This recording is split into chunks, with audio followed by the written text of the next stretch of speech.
Sí, lo sacó a todos, pero hasta a mí. Espero que ahorita sí. Perdón, hubo una interrupción del internet. Eh, Espero que se puedan reconectar todos los que estamos en la sesión. Veo ahorita que están ya tres participantes. Ojalá y no perdamos a los otros que están en espera. Ok, porque teníamos a 8 personas ya adentro de la clase. Espero que se puedan reconectar.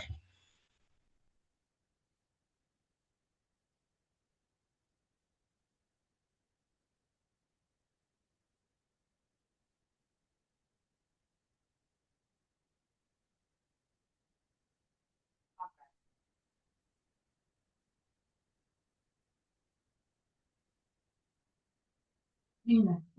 Sí, Linda siempre por eso. Bueno, pues puse ya conectar. Gracias. ya van 4 conectados, gracias de su perseverancia y de su comprensión. Esperamos un minuto más a ver que se puedan ir uniendo el resto del grupo para que podamos continuar. Disculpa, fue algo involuntario, no provocado por tu servidor, sino el servicio de Internet no siempre es perfecto, lo sabemos bien. Bueno, eh, esperamos unos minutos más mientras tú sigues contemplando aquí este mapa que te estaba diciendo características de lo que era Palestina, nada más como región, no como una entidad pública, política, como actualmente la conocemos.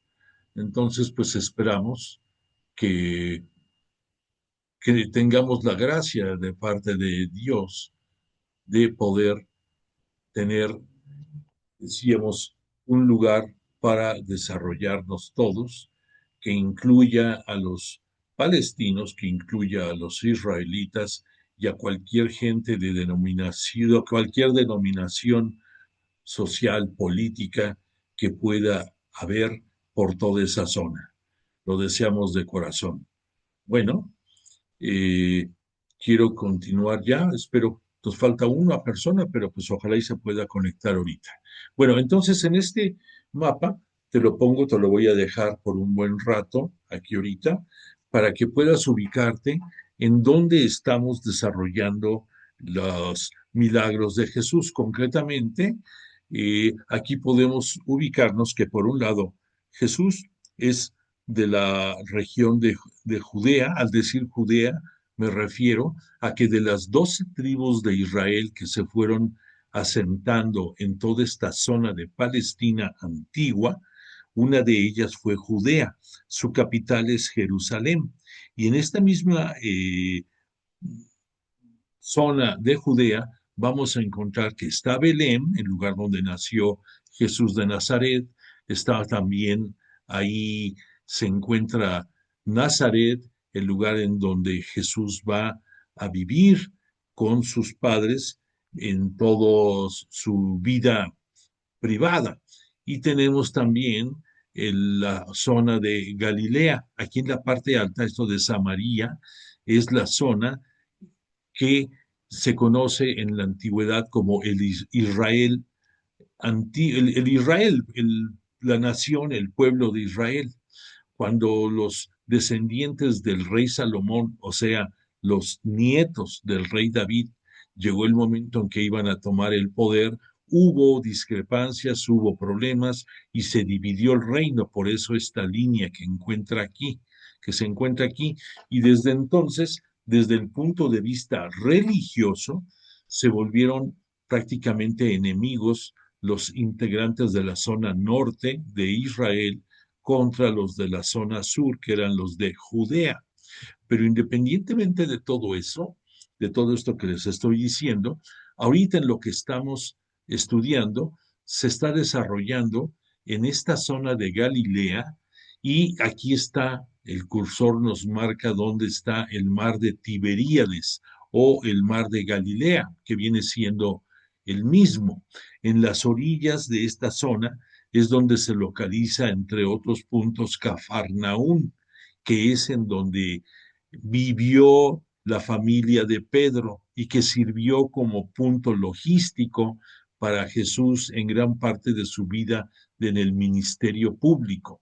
Y en esta zona se desarrolla gran parte de la actividad taumatúrgica, o sea, de los milagros, los signos de poder que Jesús desarrolló.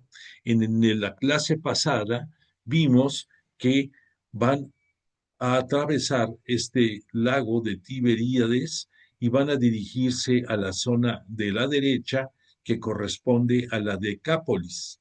Decápolis, ya te comenté, significa Deca 10. Aquí son 10 poblaciones o naciones paganas, o sea, que no tenían ningún punto de concordancia con el pueblo judío.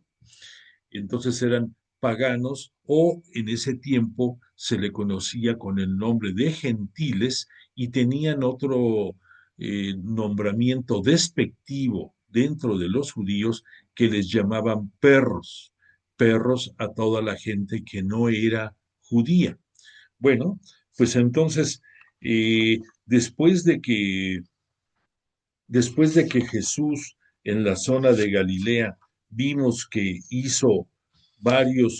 tuvo varios signos de poder, como la curación del hombre de la mano paralizada, como el del hombre que bajan también, el paralítico eh, que bajan abriendo el tejado sus amigos, también donde vimos la curación del leproso, entre otros, y la curación en los tiempos iniciales de la suegra de Pedro y también del exorcismo en la sinagoga de Cafarnaún. Ya nos ubicamos dónde fue todo esto.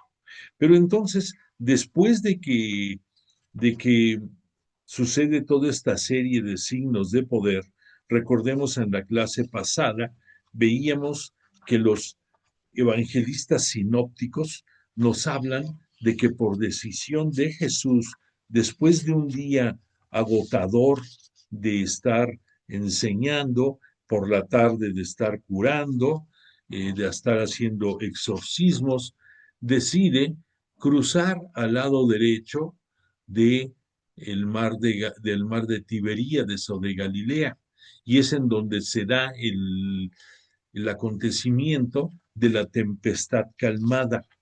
Ya vimos en la clase pasada que en este episodio de la tempestad calmada, Jesús aparentemente va dormido, recargado su cabeza sobre la popa, o sea, la parte trasera de la embarcación, que se supone que van no solamente una sola barca, porque pues sus discípulos y varias personas más no cabrían todos en esa barca. Y que ya en el trayecto, recordemos, el viento se manifiesta y empieza a crecer la marea y a haber tempestad y llega el punto en que los integrantes de la barca, de sus eh, discípulos que lo acompañaban, sienten miedo. Y entonces recordemos que de los tres evangelistas sinópticos, con palabras distintas, pero en el fondo con el mismo intención, despiertan a Jesús y le dicen, no tienes miedo de que muramos aquí todos nosotros. En fin, ese es el punto culminante, el evento. Repito, un evangelista, Lucas nos dice que le comenta, perecemos, Señor, Mateo, más palabras más o menos, le dice, Señor, nos, nos, nos morimos, en fin, todos los tres sinópticos muestran con distintas expresiones el miedo que en ese momento empiezan a sentir porque está muy picado el mar.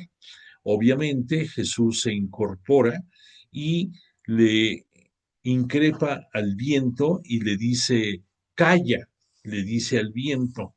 Y entonces viene una calma soberana que permite que puedan seguir adelante hacia la otra orilla.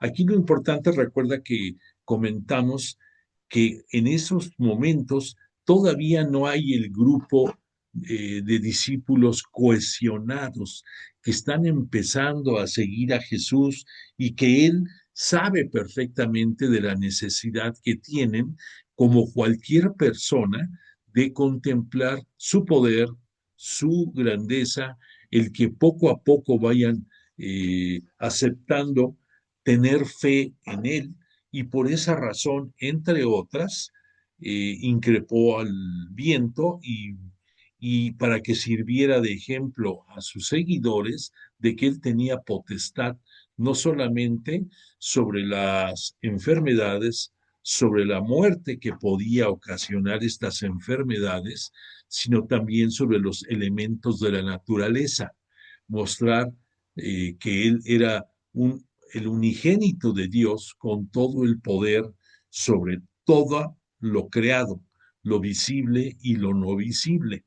Entonces, después de este momento de la tempestad calmada, de este milagro, vimos en la clase pasada que al cruzar aquí a este lado de la Decápolis, los tres evangelistas sinópticos nos van a citar el signo de poder, el exorcismo que va a tener este Jesús sobre un poseído del demonio que vivía en una zona de perdición, de muerte, en un cementerio concretamente, hablando físicamente, y que no podía nadie el poder lograr que tuviera paz esta persona y que era un endemoniado, en pocas palabras. Y comentamos, y lo vuelvo a decir ahorita,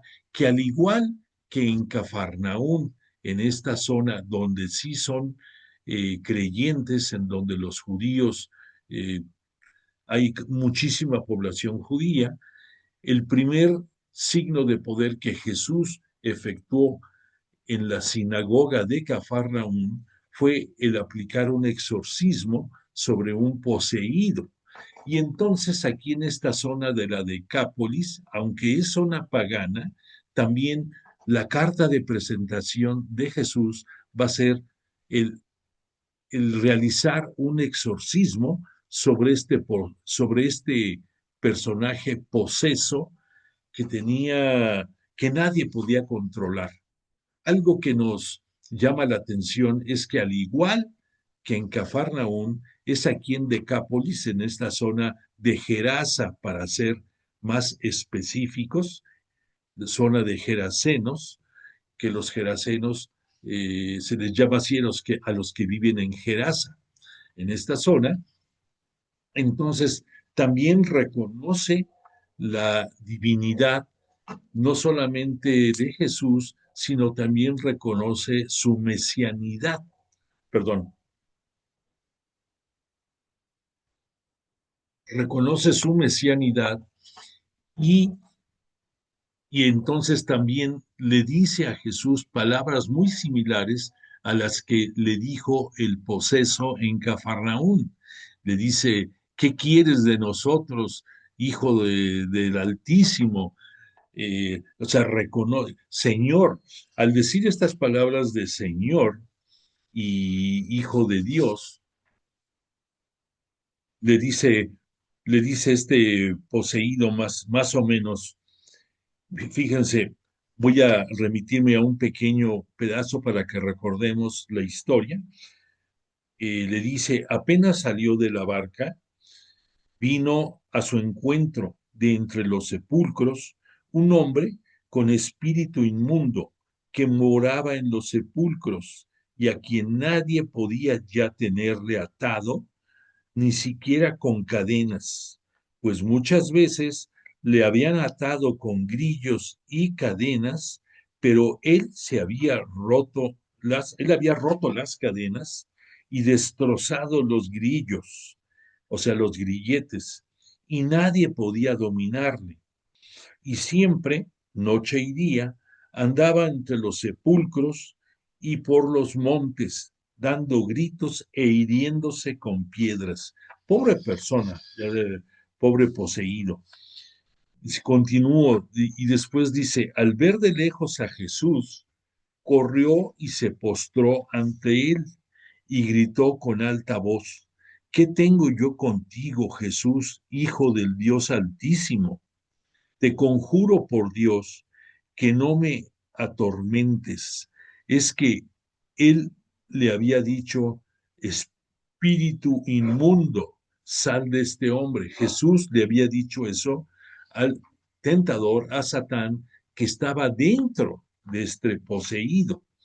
Entonces aquí llama la atención que les reconoce la grandeza de Jesús al decirle Hijo del Dios Altísimo y que le dice, ¿qué tengo yo contigo? Vuelve a mostrarse la señal de la enemistad perpetua que desde siempre ha existido entre Satanás y Dios, entre Satanás y Jesús, entre Satanás y los hijos de Jesús y los hombres, tú, yo y todos los que conformamos la Santa Iglesia Cristiana Católica. Entonces, eh, la redacción de lo que hemos visto nos habla de dos cosas. En primer lugar, el reconocimiento de los protagonistas del mal sobre la divinidad y y sobre la potestad enorme que tiene Dios y por supuesto que tiene Jesús, su unigénito. Después, cuando el poseído le dijo a Jesús, has venido aquí para atormentarnos, eso es lo que le dice de palabra, pero ¿qué hay de trasfondo para ti y para mí? Lo que le está diciendo esta persona a Jesús es, ya es el tiempo de que vengas a, a someternos, le está diciendo esto. Entonces aquí, este es un mensaje que no se capta de primera instancia y nos está viendo que el tiempo de Jesús, así como en su momento, las bodas de Caná, le dijo a su madre palabras más, palabras menos, es que no ha llegado mi hora. Aquí también este poseído hace alusión al tiempo de la salvación, al tiempo de Jesús que sabemos que va a llegar cuando sea alzado en la cruz dentro de su pasión que lo va a conducir a la muerte. Y entonces, esta es una forma en que nos están dando a entender los evangelistas que el tiempo de Jesús de entregarse por la remisión del pecado de toda la humanidad no ha llegado, pero tiene interés en liberar a este poseído. Y por lo tanto, le dice Jesús a él, ¿cuál es tu nombre? Y entonces, aquí hay otra cosa interesante, este poseído no le da un nombre de persona, su nombre de pila, pudiéramos decir, sino le dice, mi nombre es Legión. Y dijimos que Legión es el conglomerado de diferentes uniones de centurias, de tropas romanas. Una centuria, por eso los centuriones las dirigen, son 100 personas y que cada 6 centurias forman una legión. O sea, hablamos de 600 personas. Y entonces este poseído se presentó ante Jesús, ya en este momento, con que su nombre era Legión, haciendo ver que no era solamente él, sino que eran muchísimos los que estaban poseídos por el demonio y que estaban en esa comarca. Y entonces le suplicaba con insistencia que no los echara fuera de la región. Entonces aquí, al pedirle el poseído que no los echara fuera de la región, está demostrando que reconocen el poder de Jesús sobre de ellos y lo que le piden es el poder subsistir de alguna forma, aunque no sea ya dentro de las personas que están poseídas por el mal. Y entonces le pide a Jesús que les permita el poder entrar dentro del organismo de puercos que en esa zona se criaban, que en esa zona había muchos. Y aquí llama la atención, lo comentamos la clase pasada, que el puerco es dentro del judaísmo el animal más impuro que tienen prohibido rotundamente consumir, además de otros animales más, pero la carta, o sea, su insignia de no comer alimentos impuros está representado por los puercos. Entonces aquí, al pedirle este poseso que le permita a él y a todos los de la legión de poseídos entrar al cuerpo de los puercos, Jesús lo permite. Y entonces este exorcismo cambia la habitación en personas del demonio, de las fuerzas del mal, a esas fuerzas del mal dentro de los puercos. ¿Y qué pasa enseguida de esto? Nos menciona que los espíritus inmundos eh, salieron de las personas y entraron en los puercos. Y esta piara, o sea, este conjunto de animales de puerco, aproximadamente unos 2000, nos cita el Evangelio, se arrojaron al mar, lo cual nos hace suponer que este episodio se desarrolla en un acantilado de una altura evidente, y entonces desde la parte alta se van a despeñar en una manera continua esta piara de puercos para encontrar ahogarse en el mar. Recordemos que dijimos que había dos connotaciones. La primera, que es la muerte dentro de un elemento de la naturaleza que es el mar, y que de ahí, no quiero decir que esta sea la única razón, pero dentro del judaísmo, y creo por muchas civilizaciones y por mucho tiempo, se ha pensado que dentro del mar, en las profundidades de él, radica la puerta de entrada al inframundo, la puerta en donde probablemente algunos piensan que se encuentra ese lugar en donde están encadenados las fuerzas del mal, y que poco tiempo antes de la parucía, poco tiempo antes del fin de los tiempos, eh, volverán a estar libres estos espíritus malignos. No quiero decir que esto sea artículo de fe, lo que te estoy diciendo es una posibilidad, pero tiene bastante lógica el pensar que además de esta tradición que fue pasando, del miedo que surgía por las profundidades del mar y que lo veían no solamente como sinónimo de muerte, sino como un cementerio real, un Sheol, un Hades, que son palabras que definen al lugar de los muertos.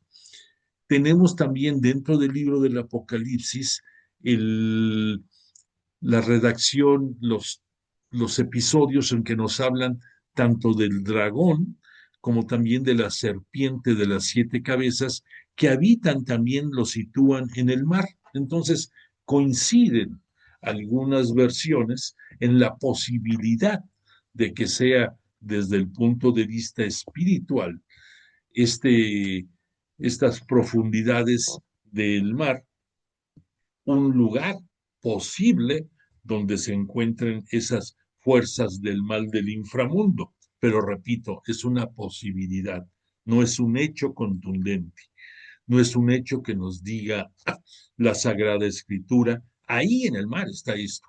Pero vale la pena que reflexionemos al respecto.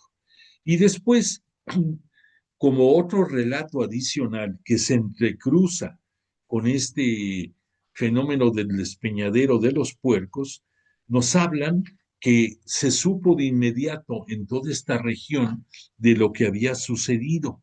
Y esto nos indica que no solamente había uno, sino muchos creadores de puercos.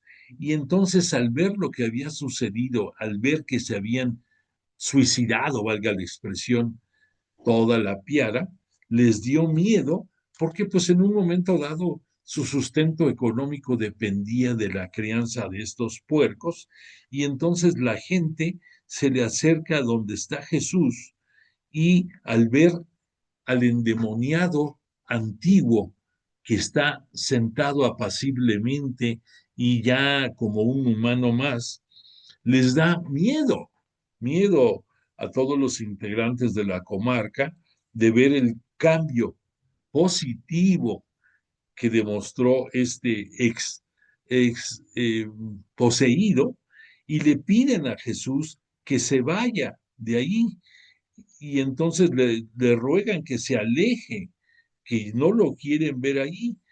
Entonces aquí nos vuelve a mandar mensajes a nosotros estudiosos de la Biblia de que las fuerzas del mal eh, están pidiendo prórrogas porque saben que con Jesús va a venir un cambio radical. Y de parte de Jesús también sabemos que Él sabe que su tiempo no ha llegado aún. Y entonces lo que fue a hacer allá fue, además de dar salvación a este poseído, también le da sanación. Recordemos que esos dos términos van muy de la mano en los signos de poder de Jesús. Había dentro del judaísmo personajes que efectuaban exorcismos también, había otros que hacían pues también actividades taumatúrgicas, pero nadie, absolutamente nadie más que Jesús, es capaz de buscar la sanación del cuerpo con la salvación del espíritu. Al decir espíritu me refiero al alma, que ellos no conocían todavía con esa separación de cuerpo y alma, pero sí sabían lo que era el espíritu. Y entonces, por la influencia de todos los filósofos griegos que hablaban mucho del espíritu, de ahí lo conocían. No, no pensemos el Espíritu Santo, que eso es para nosotros ya con el paso del tiempo, pero sí identificaban lo que era el Espíritu. Y entonces aquí vemos todavía como desenlace de esta historia el que el antiguo poseído le suplica a Jesús que le permita seguirlo, que le permita acompañarlo. Y entonces aquí vemos que Jesús no se lo permite y le dice, vete a tu casa donde los tuyos y cuéntales lo que el Señor ha hecho contigo y que ha tenido compasión de ti. Él se fue y empezó a proclamar por la región de la Decápolis, toda esta zona, todo lo que Jesús había hecho con él y todos quedaban maravillados. Entonces, este desenlace que nos sorprende de momento por, por decir, bueno, ¿cómo es posible que Jesús, que el Maestro, viendo que hay alguien que suplica marchar junto a él, no se lo permite? Pues cuesta un poco de trabajo, pero es entendible porque Jesús tiene decisiones igual que Dios que nos superan a nosotros y no podemos comprender el que le dé un no. No es que le esté dando una negativa, sino que está buscando un bien mayor. Y este bien mayor lo va a obtener utilizando a este personaje, a este antiguo poseído, para que hable de él en toda la zona de la Decápolis. Y esto va a permitir abonar un territorio en donde después de su muerte y resurrección y dejándoles como misión a sus apóstoles que lleven su palabra hasta los confines de la tierra, obviamente, dices, por razones lógicas, si eso se va a dar en su momento en Jerusalén, pues los lugares más próximos en donde se va a dar esa expansión de la palabra de Dios a través de los evangelios de Jesús va a ser a Samaria, a esta zona enemistada con Jerusalén, y va a ser a la Decápolis, a toda esta zona pagana que comprende gran parte de Traconítida y de la Decápolis. En la zona de la izquierda, que es Galilea, y lo que es Sirio-Fenicia, aquí va a ser una zona en donde Jesús va a estar trabajando como un predicador itinerante, haciendo signos de poder y obras taumatúrgicas por los casi 3 años que duró su ministerio público. Pero entonces nos queda claro que las decisiones de Jesús y las de Dios nos superan en nuestra capacidad de inteligencia que tenemos nosotros, y la sabiduría divina siempre estará tomando las decisiones correctas. Bueno, entonces Jesús ya después de todo esto va a poder regresar, pudiéramos decir, de una misión cumplida y ganando muchos beneficios, tanto en los habitantes de esta zona como en la fe de sus propios discípulos, y entonces emprende el regreso a la zona occidental para de nuevo llegar a la zona de Galilea. Entonces ahí, llegando a esta zona de Galilea, los mismos 3 evangelistas sinópticos, o sea, Marcos, Mateo y Lucas, nos van a hablar de otros 2 o 3 signos de poder encadenados, enlazados uno con otro. Ojalá y podamos ver esta noche lo que podamos de estos 3 acontecimientos. Entonces, ya como una introducción, permíteme que te lea, te quiero dar nada más un detalle. De estos 3 evangelistas sinópticos, de Marcos, Mateo y Lucas, vamos a ver de nueva cuenta que hay pequeñas diferencias en cuanto a la redacción, mas no en el mensaje teológico que nos van a manifestar de estos signos de poder, pero que esto obedece a lo que el Espíritu Santo guió a cada uno de los escritores dentro de su versión de la buena nueva del Evangelio de Jesús, que nos quede claro. Pero entonces, aquí, para mí, lo interesante es que Marcos va a ser de los 3 evangelistas sinópticos el que le va a dedicar más espacio dentro de su evangelio para narrar estos episodios que pretendemos ver esta noche. Y esto no quiere decir que a Mateo o que a Lucas no les interese, sino que lo que nos muestra es la necesidad que los habitantes, los cristianos que vivían en Roma, que fueron los destinatarios del Evangelio de Marcos, necesitaban, lo hemos dicho varias ocasiones, acrecentar su fe en Jesús, y a través de esa fe estar dispuestos a soportar el asedio del Imperio Romano y en muchos casos hasta la propia muerte. Entonces tú piensas, si tú no tienes fe en Jesús, vas a sufrir mucho, eh, cuando llegue, que a todo mundo nos va a llegar la hora de nuestra muerte. Y esto es uno de los mensajes ya de actualización para nosotros, que tenemos que enfocarnos, que la urgencia que ve Marcos de dar elementos que les acrecienten la fe, muy probablemente tú y yo también los estamos necesitando.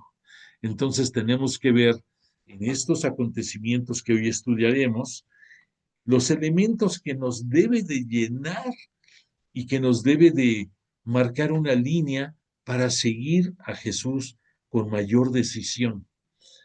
Creo que tenemos que tener muy claro que nuestra misión en la vida es el poder ser peregrinos en este éxodo terrenal, para que llegado el momento en que dejemos nuestro cuerpo aquí dentro de la tierra, el polvo del cual surgimos todos nosotros, podamos llegar al reino celestial que Jesús nos consiguió por su gloriosa resurrección, operada por voluntad del Padre y a través del poder del Espíritu Santo. Entonces, Si estamos claros de que este es nuestro fin último, pues nuestra tarea más importante es cómo desempeñarnos en vida para poder llegar al tiempo de tener el encuentro con Jesús y con Dios y poder gozar de la plenitud de la gloria celestial. Entonces, en lo que vamos a ver ahorita, vamos a encontrar algunos puntos esenciales. Regresó Jesús, ya dijimos, a la zona de Galilea y eh, con las pilas cargadas sus discípulos y en la ribera del río, no del río, en la ribera del mar de Galilea, ya nos lo están esperando una gran muchedumbre necesitada de escuchar su palabra, pero más que nada de ver sus milagros tan necesarios en ellos para tener sanación y gracias a esto de poder acrecentar o de poder dar inicio a la fe en Jesús. Entonces nos dice aquí el padre Carrillo en una introducción, Jesús pasó de nuevo en la barca a la otra orilla y se aglomeró junto a él mucha gente. Él estaba a la orilla del mar. Llegó uno de los jefes de la sinagoga, llamado Jairo. Al verle, cayó a sus pies, a los de Jesús, y le suplica con insistencia, diciendo, mi hija está pronto, a punto de morir. Ven, impón tus manos sobre ella, para que se salve y viva. Y se fue con él. Le seguía un grupo numeroso de gente a Jesús y a este Jairo. Entonces aquí vemos de introducción como un personaje del judaísmo, de los jefes de la sinagoga,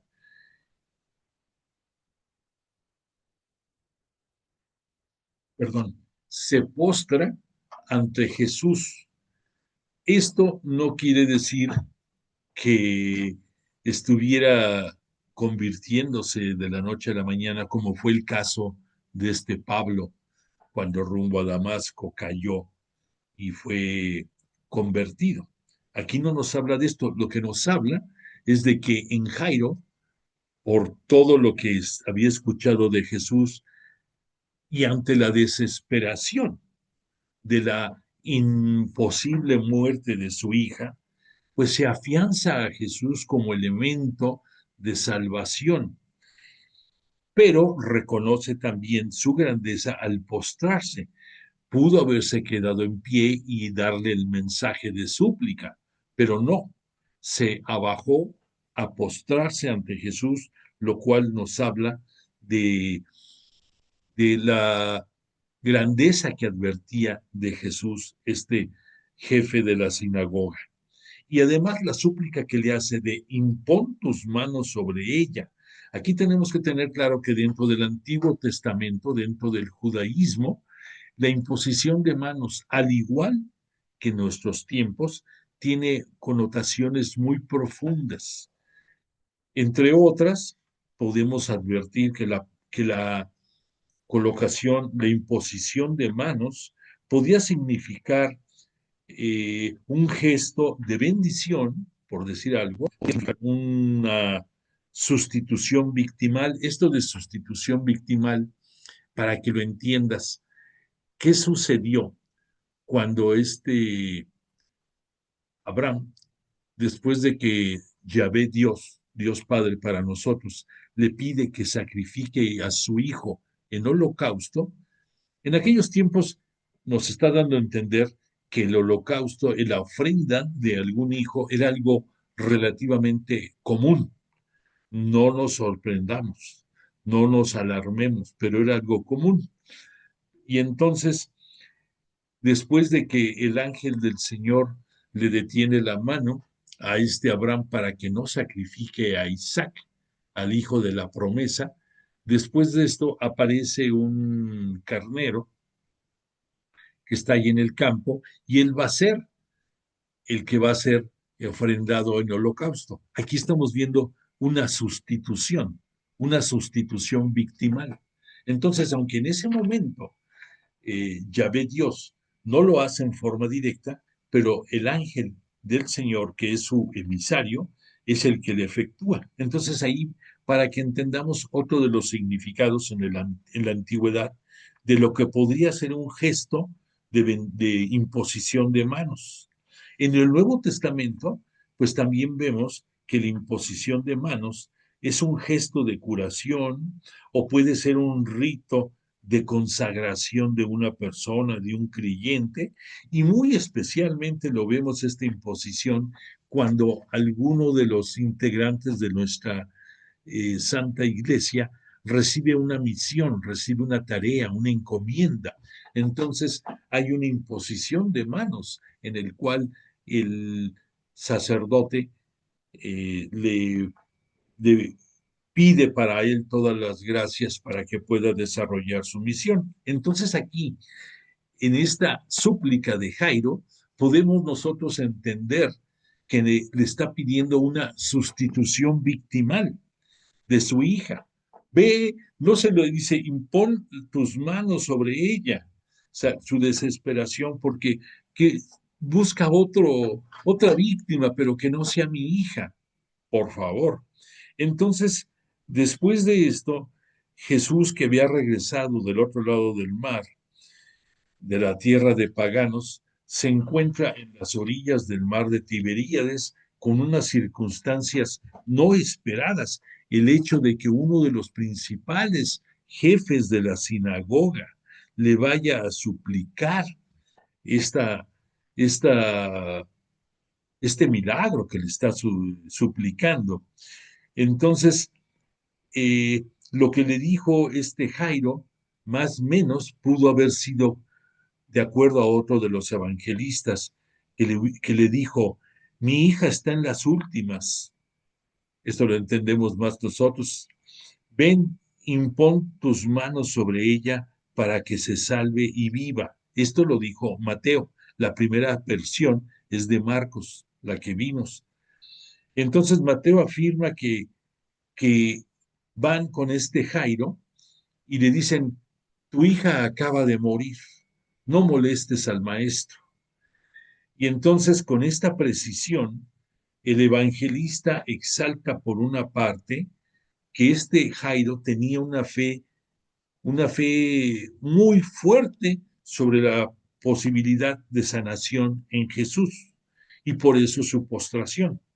Pero también por otro lado, nos magnifica Mateo el poder que tiene Jesús no solamente sobre las enfermedades, sino sobre la propia muerte.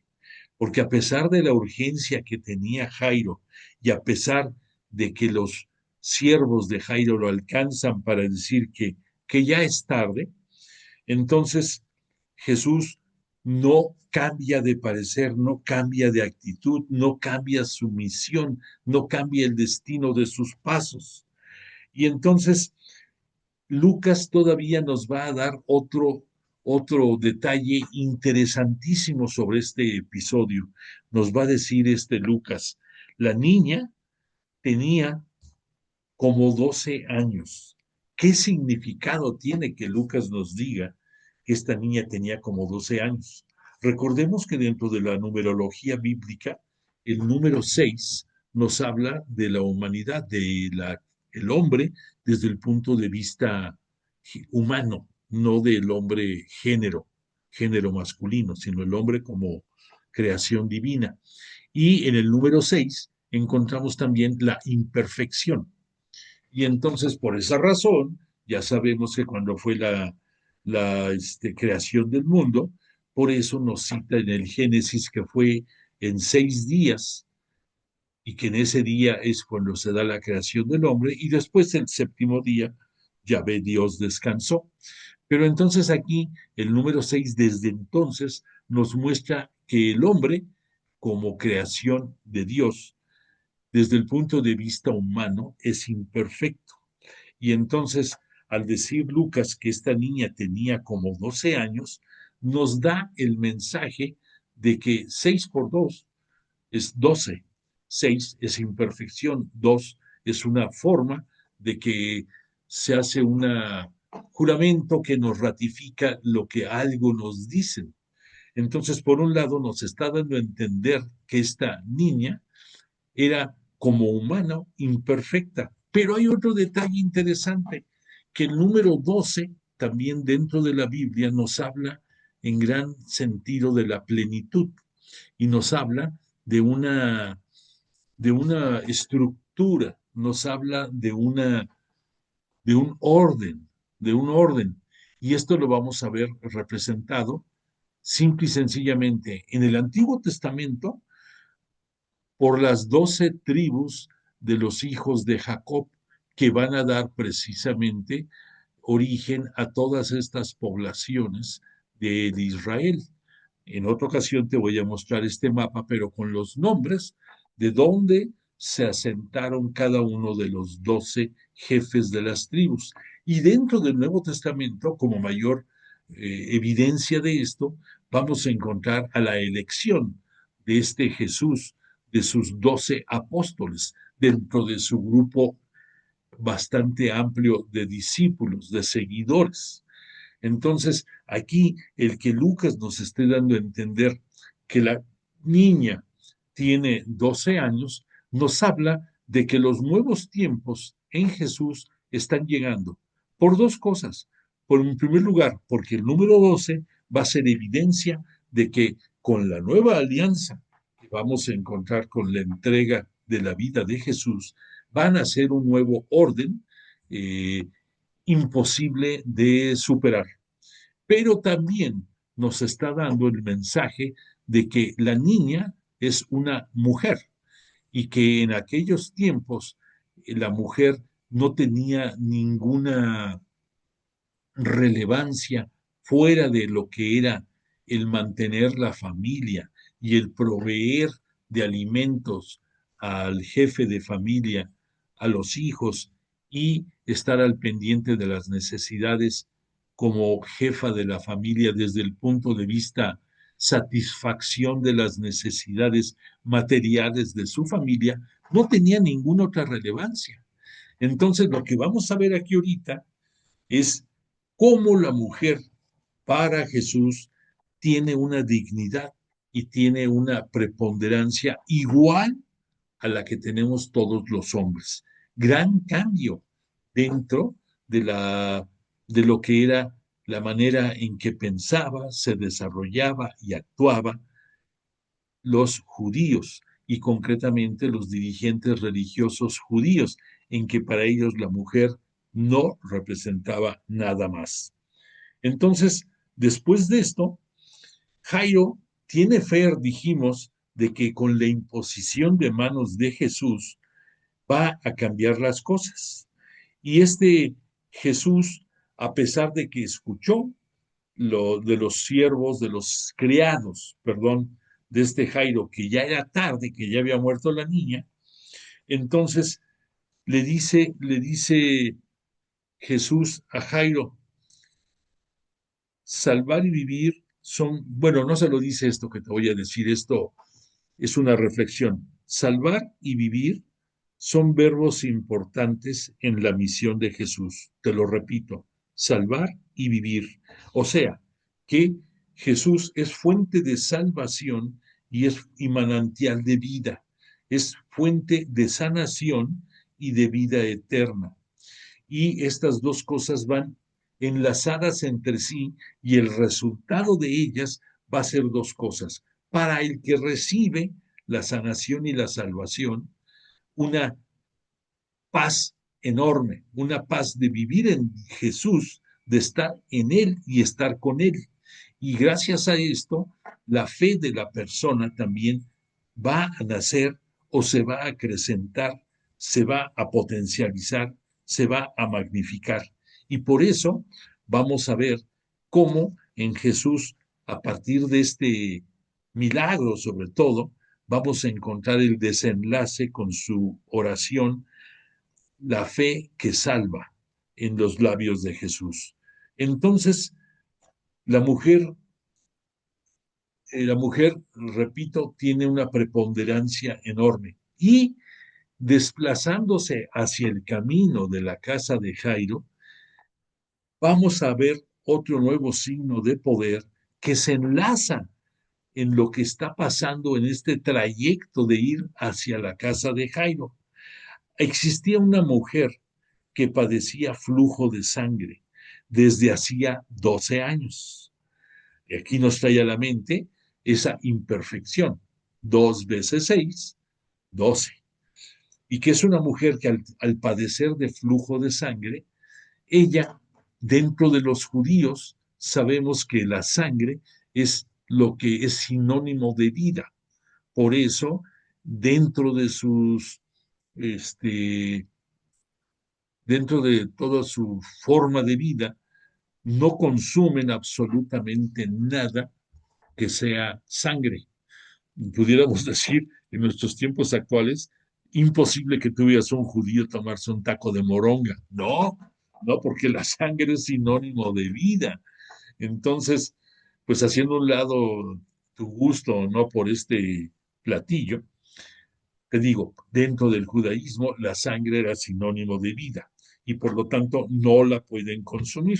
Y entonces esta mujer que tenía 12 años de estar sufriendo de flujos, dentro del judaísmo era una persona impura por el flujo de sangre. Por esa razón, cuando las mujeres daban a luz, tenían que dejar pasar un tiempo, lo que nosotros conocemos como, ¿cómo le llaman cuando pasa después de un parto?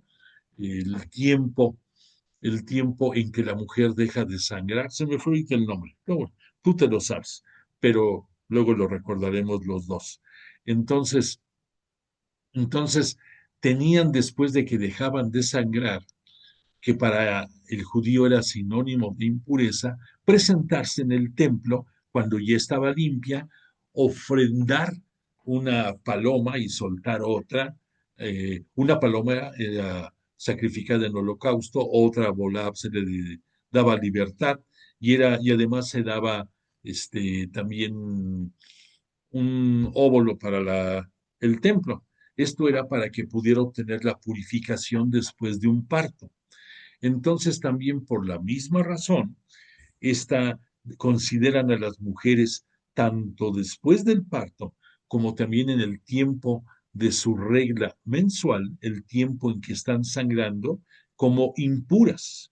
Por lo tanto, no pueden tener, por decir algo, relaciones íntimas porque son impuras.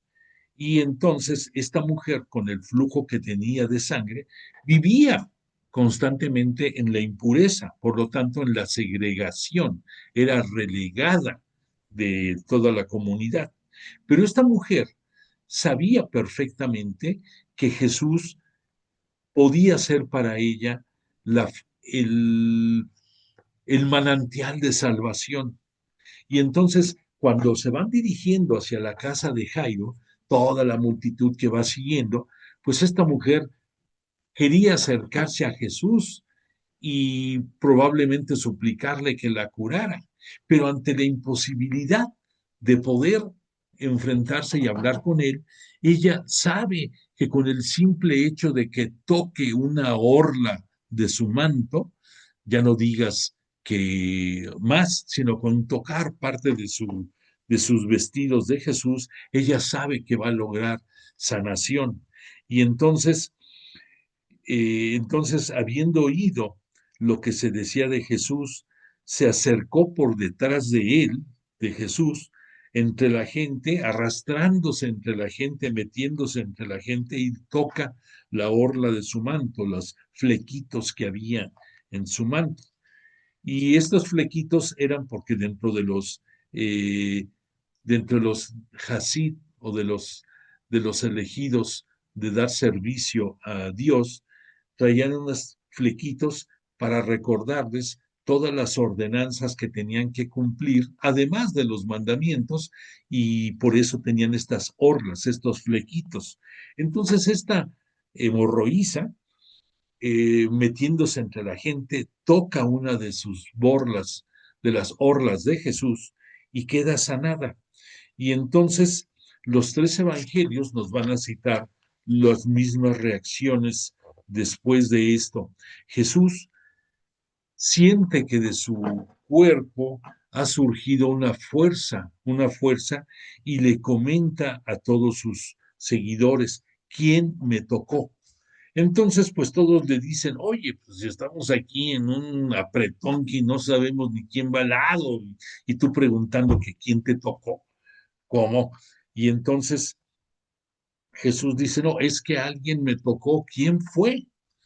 Y entonces, ante la insistencia, porque Jesús se detuvo y hizo esa pregunta, y entonces esta mujer, asustada por lo que había provocado, pues le dice a Jesús, le dice, le dice, fui yo quien te tocó.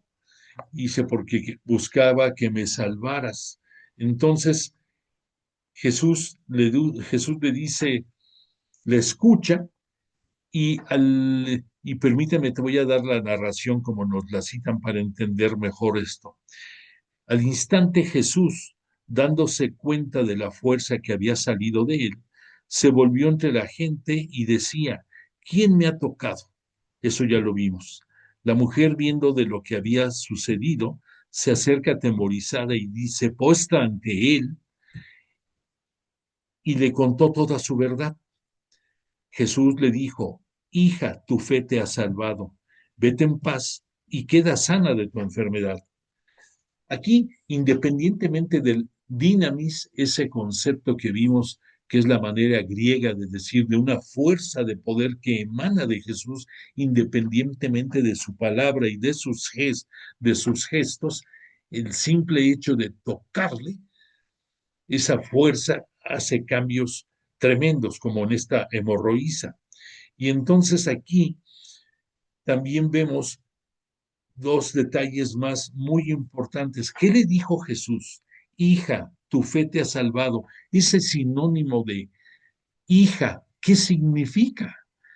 Que la mujer, repito, con Jesús va a tener una preponderancia enorme, igual que la que tiene el hombre dentro del Antiguo Testamento, y van a compartir el culto a Dios Padre a través de Jesús de Nazaret, van a compartir las responsabilidades tanto del hogar como de las uniones matrimoniales, van a ser algo más que un simple compañero, hablando desde el punto de vista matrimonio o unión, o llámale como tú quieras, o sea, la relación entre hombre y mujer.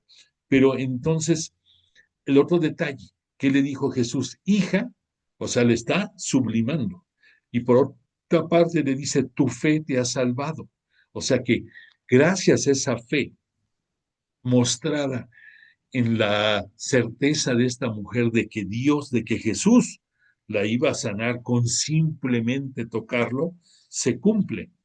Y por otra parte, y por otra parte, todavía le agrega Jesús, vete en paz y queda sana de tus enfermedades. Entonces no solamente obtiene la sanación, obtiene la salvación, y obtiene el acrecentamiento de esa fe que ella tenía en la fuerza de Jesús. Y pues, ¿qué más podemos decir? Una maravilla. Entonces, todo esto, este relato, sucede cuando va en camino hacia la casa de Jairo. Y entonces llega a la casa de Jairo, ahí está ya todo el show que se da cuando alguien fallece en aquellos tiempos, como ahora se verán otros, y entonces están las plañideras, esas mujeres que lloraban ante la muerte de alguna persona, están los músicos probablemente, y entonces Jesús les dice a todos, ¿qué hacen? ¿Qué no teman? ¿Qué hacen aquí? Y entonces dicen, pues es que la niña ha muerto. Y entonces Jesús les dice, no ha muerto, está dormida. Y entonces invita solamente a tres de sus discípulos, todavía no eran sus apóstoles, invita a Pedro, a Santiago y a Juan a que pasen con él junto con Jairo, obvio, y con su esposa, al aposento en donde estaba el cuerpo de la niña. Y entonces nos llama la atención el que estos tres futuros apóstoles van a estar en momentos claves de la vida del ministerio público de Jesús y este es uno de ellos. También los vamos a ver en la pasión de Jesús, los vamos a ver también en la transfiguración, cuando está hablando Jesús con Moisés y con Elías, los vamos a ver también a Juan y a este Pedro en la aparición en la playa después de su resurrección de Jesús. En fin, está perfilándose quiénes van a ser las cabezas que van a conducir esa expansión del cristianismo en la misión que Jesús va a encomendar a sus apóstoles. Por otra parte, al invitar únicamente al padre y a la madre a pasar al aposento donde está la niña, quiere darles Jesús la paz necesaria y quiere que vean el poder que él tiene gracias a su Padre, porque todas las obras de poder que Jesús hace, sabemos que es por la voluntad de Dios a través de Jesús de Nazaret. Vuelve a decirles Jesús, la criatura no ha muerto, solo duerme. Y entonces Jesús llega a donde está la niña y le dice, pon atención, no le toca la mano como en el caso de la suegra de Pedro, aquí únicamente se dirige a ella. Su palabra de Jesús se dirige a la niña y le dice, Talitá cum. Esto es una expresión aramea, Talitá cum, que significa muchacha, a ti te digo, levántate, es el significado de esa Talitá cum. Muchacha, a ti te digo, levántate. Y en este concepto de levántate tenemos que profundizar que no solamente es el volverla a traer a la vida, sino que es incorporarla a, a la fe en Jesús, que es el hacer que se levante de una situación, de una postración que la tiene, en este caso, muerta, y entonces Jesús con el poder que tiene, la trae.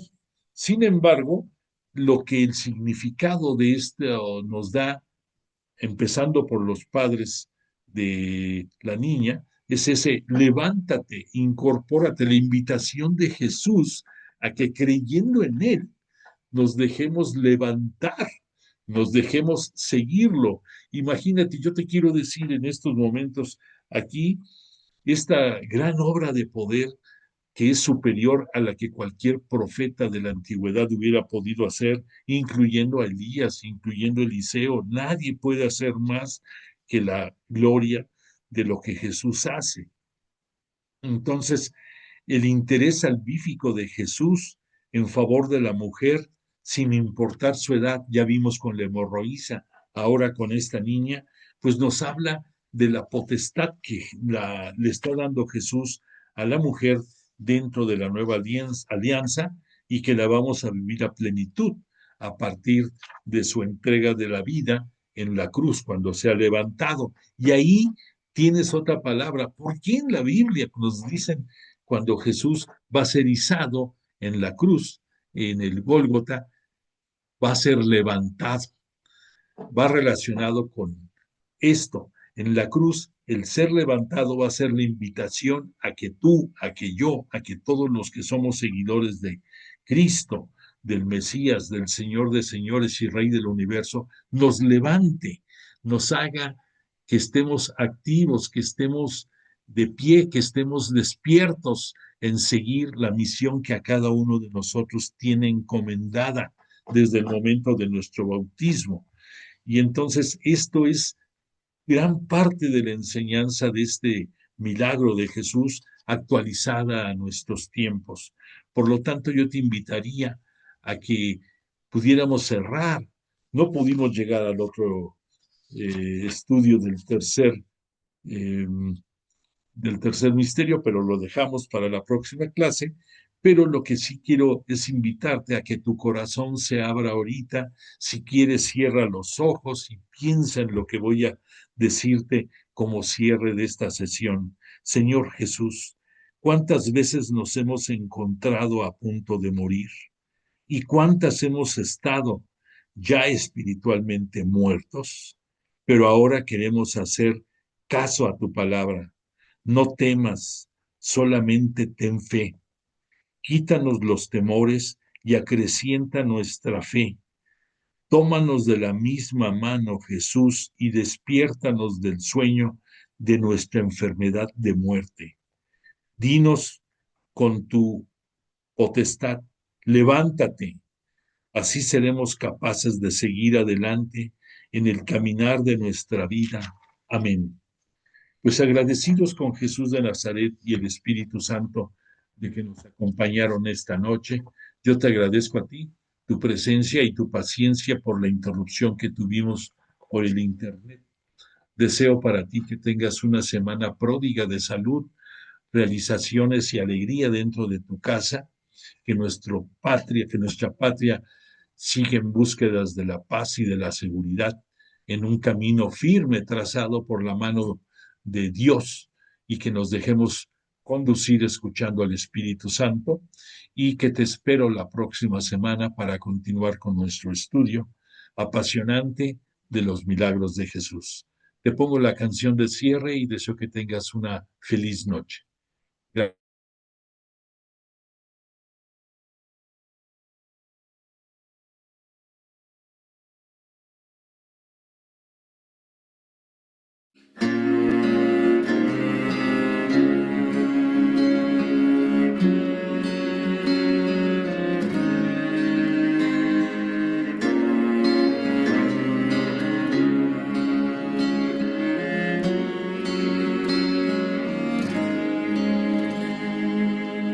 Ya confesé mi fe ante ti, hoy me revelas el camino que elegí, que es renunciar a todo lo que un día fui, cargar mi cruz y seguirte hasta el fin. Y en esta vida junto a ti me enseñas que no solo se trata de mí, me invitas a que abra el corazón para mirar al otro y ver en su interior lo que lo hace sufrir, lo que hiere su sentir, lo que le quita la paz, lo que no puede cargar. Y tú me dices, anímate a salir de ti, a morir a ti, oh, anímate a cargar tu cruz, ven y sígueme, oh, anímate a perderte en mí una y otra vez, oh, anímate a que tu vida sea respuesta de amor.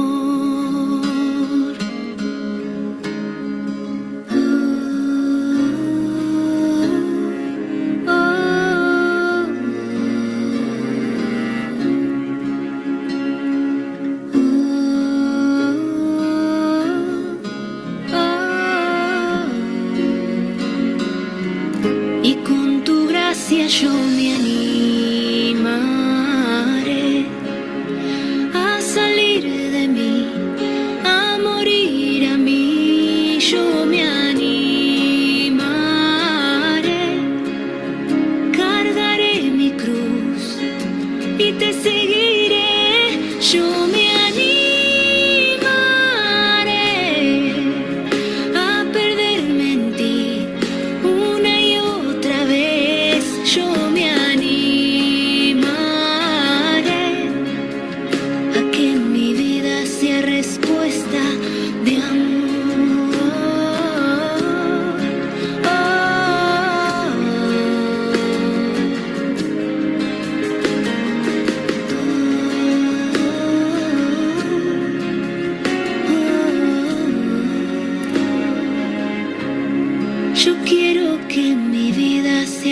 respuesta de amor.